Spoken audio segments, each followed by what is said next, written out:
Yes, Ray, good morning. Kinonfirma ni Albay Seabox Resident Volcanologist Dr. Paul Alanis na may bandang lahar flow sa paligid ng Bulkang Mayon, bunsod ng mga pagulan na dala ng bagyong Enteng sa lalawigan.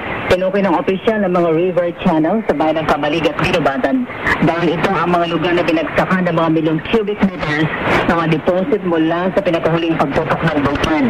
Taliban rito, hindi rin inaalis ng opisyal ang bandang lahar flow sa river channel sa iba't ibang bayan at lungsod sa paligid nito dulot ng mga naging pagputok ng bulkan noong 2018 dahil hindi pa rin naman na ibababa ang mga itinugang material ng bulkang Mayon.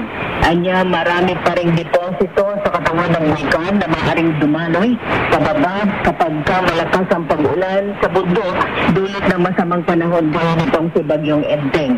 Pinapayuhan ang mga nakatirang malapit sa paanan ng bulkan at mga disaster agencies na maging alerto at laging nakahanda. Nag-apela rin si Alanis sa publiko na iwasang pumasok sa loob ng 6-kilometer radius permanent danger zone ng Bulkang Mayon dahil sa nananatili itong nasa alert level 1. Mula Legazpi, Albay, Lanza Nadiobilio, Radyo Pilipinas.